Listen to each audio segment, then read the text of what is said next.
Film diawali pada sebuah bandara internasional di Amerika Serikat. Kehektikan terasa di awal film. Ribuan orang dari berbagai negara datang melalui bandara yang bernama John F. Kennedy ini. Ada yang bertujuan untuk liburan, bisnis, belanja, dan hal lain sebagainya. Semua diperiksa secara ketat sebelum dinyatakan layak untuk menginjak tanah Amerika. Hingga fokus teralihkan pada seorang pria yang bernama Viktor Navorski. Paspor internasionalnya ditolak karena hal yang belum diketahui nih teman-teman. Saat diinterogasi, Viktor nggak bisa menjelaskan tujuan kedatangannya. Karena ternyata dia nggak bisa berbahasa Inggris sedikit pun nih teman-teman. Yang diketahui hanyalah New York dan New York. Perjalanannya hanya dibimbing oleh catatan kertas untuk mengantarkannya dari suatu tempat ke tempat lainnya. Karena hal ini, Viktor pun dibawa menghadap direktur imigrasi yang bernama Frank Dixon. Ternyata, visanya ditangguhkan karena negaranya berada dalam status perang saat Viktor tengah di perjalanan. Viktor sendiri berasal dari negara yang bernama Krakozia, sebuah negara fiksi yang berada di timur Eropa dekat dengan Rusia.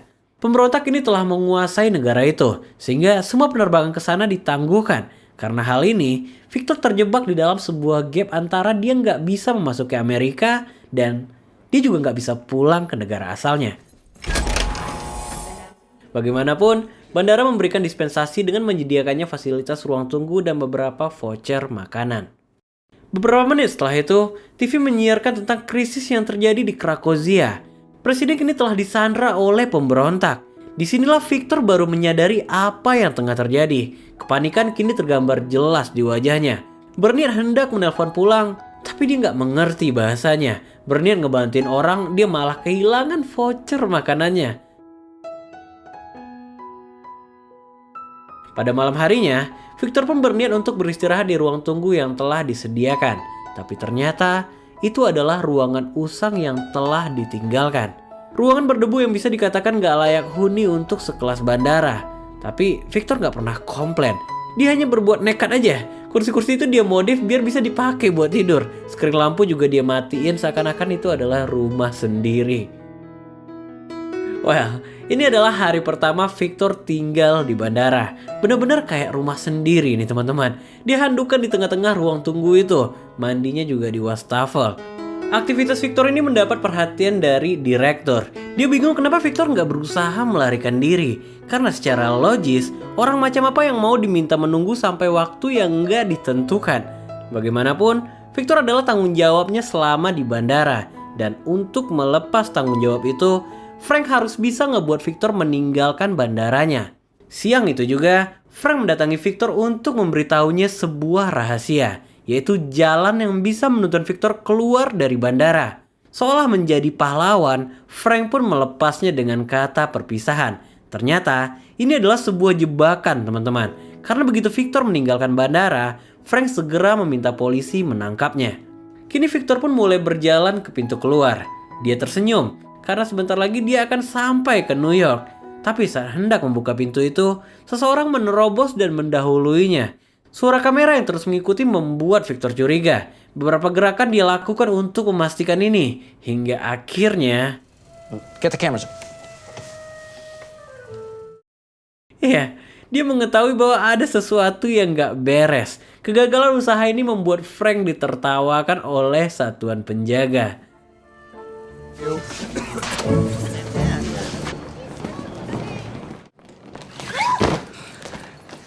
Beberapa saat setelah itu, Viktor membantu seorang pramugari cantik yang terjatuh di hadapannya. Wanita cantik itu terlihat ramah dan Viktor tampaknya menyukainya. Tapi sayangnya mereka nggak sempat berkenalan karena wanita itu tengah buru-buru untuk bertemu dengan...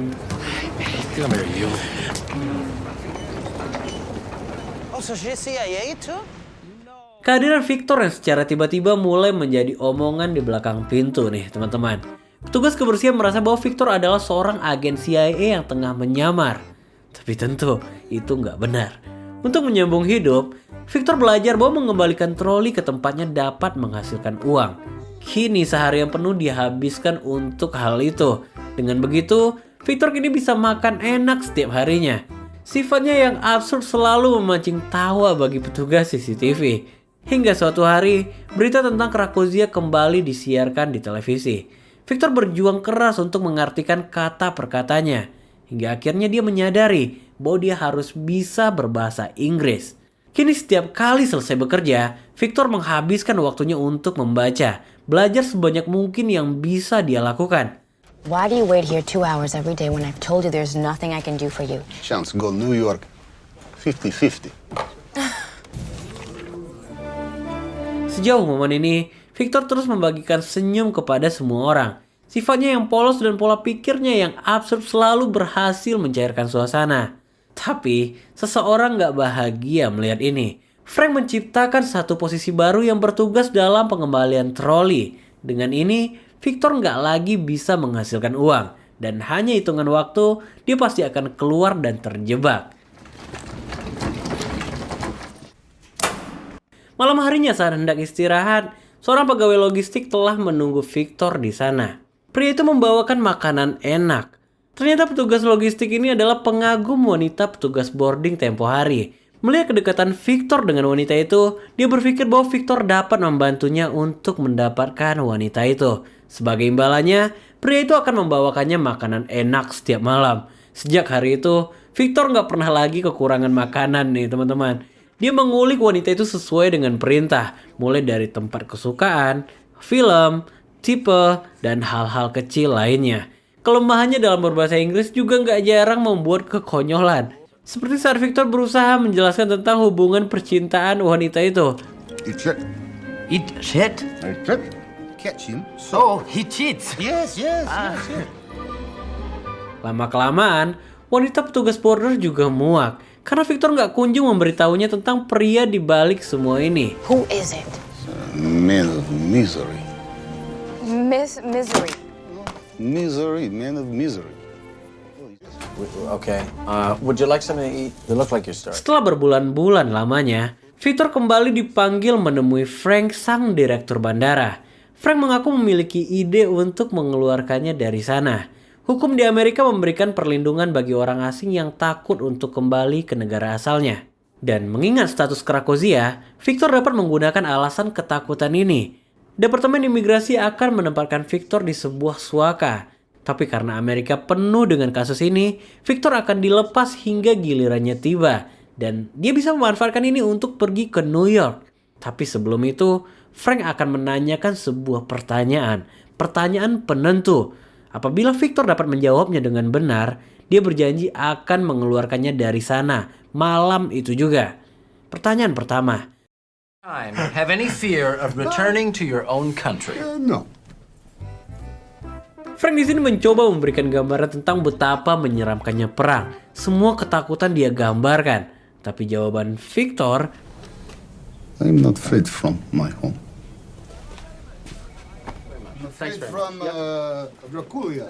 dari ruangan ini, Victor nggak sengaja mendengar percakapan pramugari cantik tempo hari. Victor yang kepo mencoba mendekati dengan pura-pura menelpon. Sialnya, aksinya ketahuan. Untungnya Victor bisa menghandle situasi ini.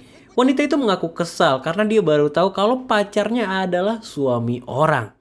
Setelah curhat panjang lebar, ternyata wanita ini baru ingat kalau dia pernah bertemu dengan Victor sebelumnya. Dia bernama Amelia. Victor sebagai pendengar yang baik membuat Amelia nyaman berbicara dengannya. Wanita itu bahkan mengajak Victor untuk keluar makan malam apabila dia bersedia. Victor ingin menjelaskan kalau dia nggak bisa keluar dari tempat itu. Tapi karena kelemahannya dalam berbahasa Inggris, kalimatnya seakan-akan terdengar menolak ajakan itu. Disinilah Amelia merasa kalau dia telah oversharing, menceritakan hal-hal pribadi yang seharusnya nggak dia lakukan pada orang asing. Pak Tua cleaning service yang menyaksikan ini nggak henti-henti tersenyum. Sebagai bentuk ucapan maafnya kepada Amelia, Victor pun berniat untuk mereservasi restoran. Tapi ternyata untuk makan berdua dia membutuhkan $40. Gak kehabisan ide, Victor pun melamar pekerjaan ke setiap toko yang ada di sana. Penolakan demi penolakan pun dia terima. Tapi gak terlihat ada umpatan ataupun kekesalan nih teman-teman. Hingga pada malam harinya, Victor gak sengaja lewat ke ruangan yang tengah direnovasi. Entah apa yang dia pikirkan, Victor pun mulai mengerjakan konstruksi itu. Seharian dia habiskan sampai-sampai dia nggak menyadari kalau pekerja yang sebenarnya telah berada di belakangnya. Takut terkena masalah, Victor pun di sini segera bergegas untuk meninggalkan tempat itu. Tapi siapa sangka, hasil kerjanya malah menuai pujian dari bos konstruksi itu. Victor pun ditawarkan untuk bergabung. 6:30, yes. Boss. Welcome.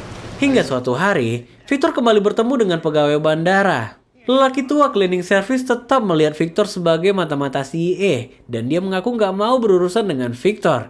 Singkat cerita, untuk meyakinkan lelaki tua itu, Victor akhirnya dimasukkan ke dalam X-ray untuk memastikan keamanannya. Kini nggak ada lagi kecurigaan, obrolan mereka juga nyambung dan asik-asik aja. Tapi saat ditanyakan isi dari kaleng itu, jawaban Victor kembali membuat mereka geleng-geleng. Sure it's jazz in there, Vicky? Check again, it might be the blues. Yeah, maybe some salsa. Keesokan harinya di sebuah toko buku, Victor nggak sengaja kembali bertemu Amelia. Amelia meminta maaf atas kejadian terakhir dan hubungan mereka kembali membaik nih teman-teman. Ternyata Victor dan Amelia memiliki ketertarikan yang sama pada buku-buku sejarah. Cerita sejarah tentang Napoleon pun menghabiskan waktu mereka di hari itu. Hingga akhirnya, Why don't we talk about it over lunch?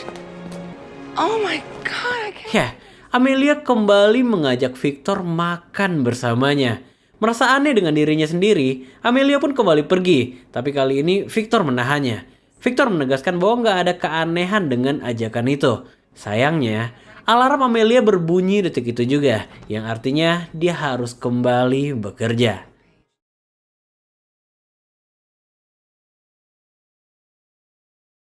Di momen ini, Victor menghabiskan sebagian besar waktunya pada konstruksi. Dan keasikan ini pun kembali tercium oleh sang direktur. Mengetahui Victor dibayar $19 per jam kembali membuat direktur jengkel. Karena itu lebih besar dari gajinya. Karena kedengkian ini, Victor kembali dikurung oleh direktur. Dia menghubungi berbagai lembaga untuk mengangkat kasus ini. Karena tanpa status kebangsaan, Victor baginya bisa dianggap sebagai ancaman nasional. Untungnya, gak satupun lembaga yang menanggapi laporan ini. Di keesokan harinya semua pegawai bandara di briefing. Karena akan ada kunjungan dewan yang akan menginspeksi kinerja Frank. Mereka akan melihat setiap detail yang ada di bandara. Mulai dari operasinya hingga SOP-nya. Di hari itu seorang penumpang berkebangsaan Rusia mengamuk. Karena keterbatasan bahasa, mediasi pun sulit untuk dicapai. Disinilah direktur terpaksa meminta bantuan Victor untuk menenangkan pria itu. New York. Okay, yes. You say yes. Yes, Yes. yes, Yes. yes. Somebody here to talk to you? Somebody to talk to you. Go ahead.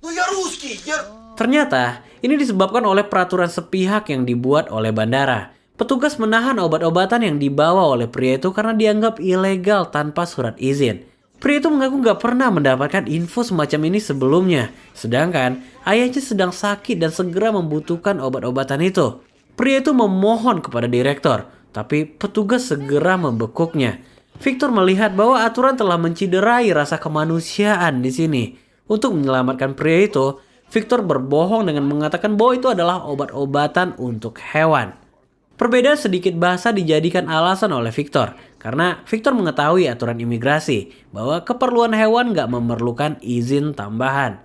Direktur tentu mengetahui Victor tengah membohonginya, tapi dia gak bisa menyangkal karena pria Rusia itu membenarkan perkataan Victor.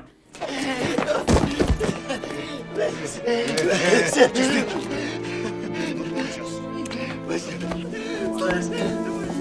you think this is a game? Huh? Do you think I need an excuse to put you back in that?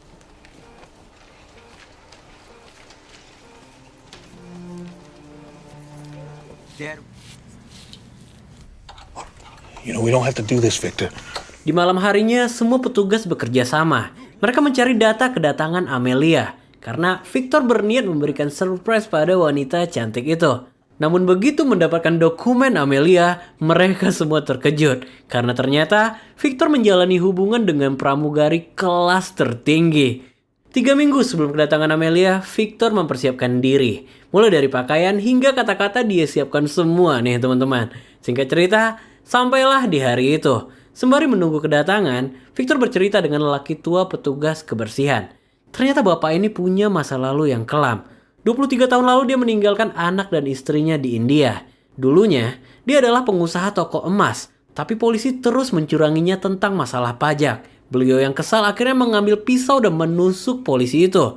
Sampai hari ini, dia nggak pernah lagi kembali ke India. Intinya, selama dia bekerja dengan benar, petugas bandara nggak akan peduli dengan masalah masa lalunya. 2703 from Rome, Italy is now arriving. Dan sampailah pada momen yang ditunggu-tunggu. Ternyata mereka telah merencanakan skenario agar Amelia bertemu Victor dengan cara yang romantis. Dan untungnya rencana itu berhasil. Sedikit obrolan romantis hingga akhirnya Victor mengajak wanita itu untuk makan malam bersamanya. Dan tentu Amelia dengan senang hati menerimanya.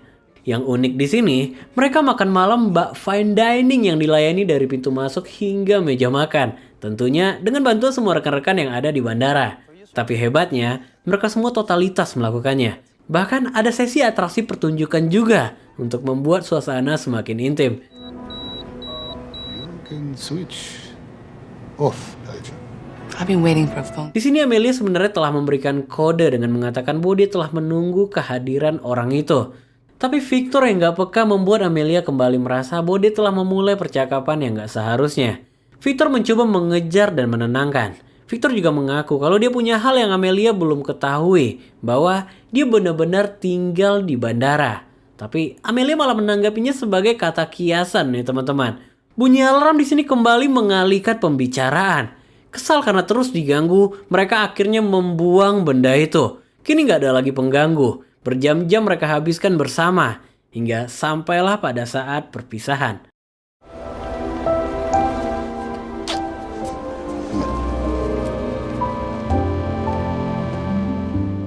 Dari perpisahan ini, Victor menuju ke sebuah ruangan usang. Entah apa yang dia pikir, dia kembali membangun. Seperti biasa, hanya dia dan Tuhan yang tahu apa yang ada di pikirannya. Hingga suatu hari, petugas logistik kembali mendatangi Victor. Kali ini dia memohon untuk yang terakhir kalinya. Do this for me. It'll be the last thing I ask you to do. Ya, dia meminta Victor untuk mengirim cincin lamarannya pada wanita petugas boarding. Dan jawaban dari wanita itu...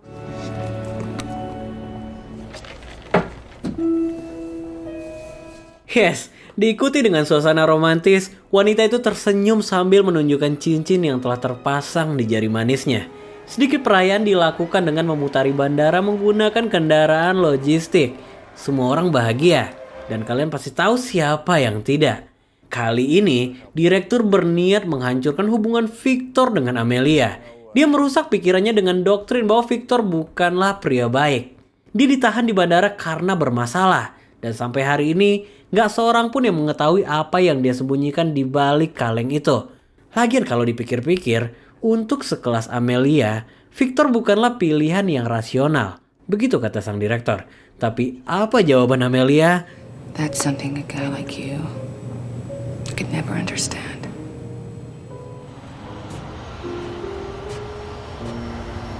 I guess you missed your flight again.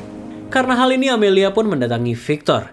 Dia menuduhnya sebagai pembohong karena dia berada di bandara bukanlah karena delay, melainkan karena ditahan. Victor nggak mencoba mendebat ini karena setiap kali dia ingin menjelaskan, Amelia selalu mengalihkan obrolan. Tanpa berusaha meyakinkan melalui kata-kata, Victor pun membawanya pada bangunan usang yang tempo hari dia kerjakan. Ternyata dia membangun 1000 air mancur seperti yang dilakukan oleh Napoleon pada kekasihnya. Ukiran itu dibangun dengan begitu cantiknya. Tapi sayangnya air telah dimatikan saat Victor berusaha menunjukkan kemegahannya. Di momen ini, semua yang terlihat oleh Amelia hanyalah seorang lelaki yang berusaha keras untuk membahagiakannya. You're living at gate 67. I just want to know why. I show you. Victor juga menjawab pertanyaan wanita itu tentang tujuannya.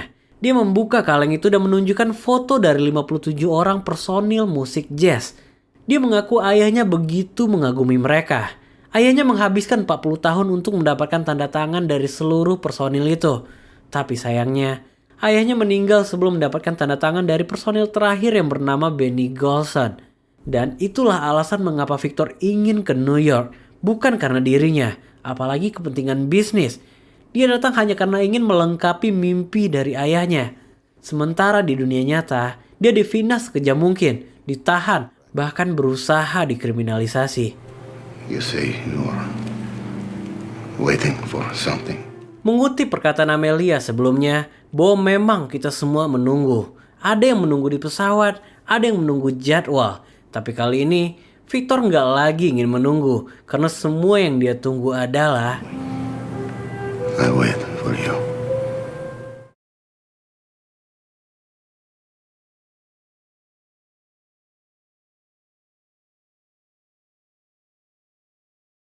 Sampailah pada pagi harinya, semua rekan-rekan membangunkan Victor karena di pagi itu berita menayangkan bahwa perang di Krakozia telah berakhir.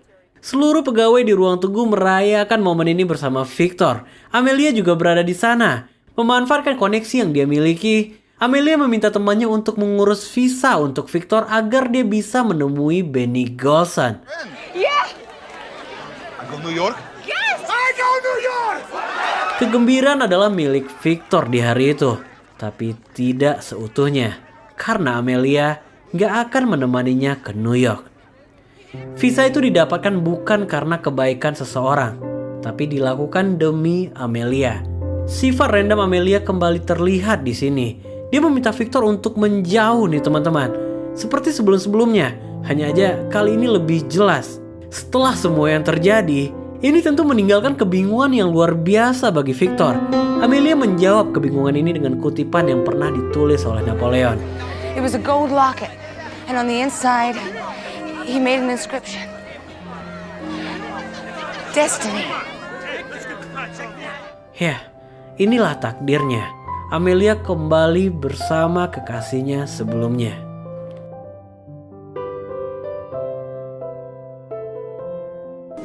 Victor? Dari momen ini, Victor mengantarkan visanya pada petugas boarding. Sialnya, Victor ternyata masih membutuhkan persetujuan direktur sebagai keabsahan visanya. Sesampainya di ruangan direktur, Frank segera memerintahkan Victor untuk pulang ke negara asalnya pagi itu juga. Tapi kali ini Victor menolak. Kali ini visanya telah diterima. Pembawaan Victor juga dominan di sini. Hal ini dianggap sebagai bentuk tantangan bagi Frank. Dia nggak menyerang Victor, tapi dia mengancam akan menyiksa rekan-rekan Victor apabila dia nggak mengikuti perintahnya. Dia bisa aja memenjarakan petugas logistik karena aktivitas ilegal. Dan dia juga bisa mendeportasi lelaki tua petugas kebersihan atas kasus kriminalnya. Mendengar ancaman ini, Victor nggak bisa berbuat apa-apa. They're all gone. Yes, yes. Do you understand? Yes, yes. Okay. Mendengar keputusan Victor ini, Pak Tua petugas kebersihan pun mengutuknya. Victor diminta untuk melawan. Victor jelas nggak bisa menjelaskan apapun di sini. Dia menerima semua makian karena nggak ada pilihan lain. Di sini seorang petugas mendatangi Pak Tua. Dia memberitahu sebuah ide, yaitu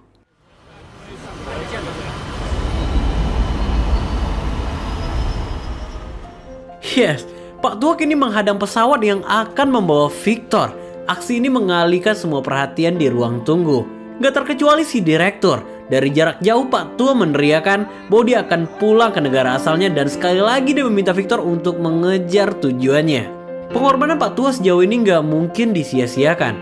Victor tersenyum di sini. Dia berbalik arah. Keputusan ini mengagetkan semua orang. Semua pegawai di ruang tunggu beramai-ramai mengejar Victor. Mereka memberikan bingkisan apapun untuk membantu perjalanannya. Kini Victor dituntun ke pintu keluar bak mega selebriti. Tapi tentu si direktur nggak akan membiarkan ini terjadi. Victor dihadang oleh satuan petugas. Petugas yang dimana adalah tangan kanan si direktur. Nggak ada basa-basi. Victor diminta untuk segera berbalik arah. Karena di luar begitu dingin dan petugas nggak akan membiarkan Victor kedinginan. Maka dari itu dia memberikan jaketnya. Try not to get stuck wherever you're going.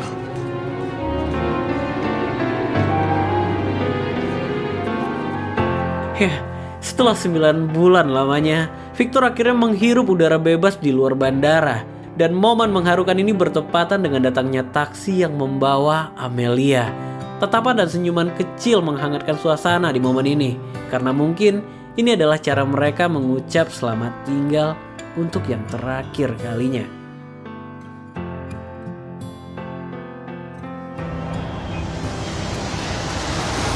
Beberapa jam setelah itu sampailah Victor di sebuah hotel tempat Benny Golson tengah melangsungkan pertunjukan.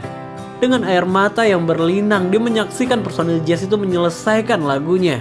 Hingga akhirnya Victor mendapat tanda tangan dari Benny Golson, yang artinya semua mimpi ayahnya kini telah terwujud. Dan Victor pun pulang dengan damai. Where you want to go? I am going home.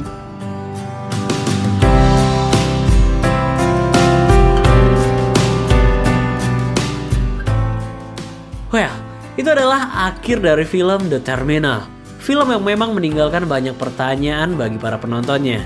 Gak ada yang tahu kenapa Amelia meninggalkan Victor. Gak ada yang tahu juga apa yang terjadi pada rekan-rekan Victor setelah ini. Karena sesuai plotnya, film ini diangkat dari kisah nyata. Dan dalam dunia nyata, gak semua pertanyaan harus ada jawabannya. Well, gua Ref, dan kita bakal ketemu lagi di video selanjutnya.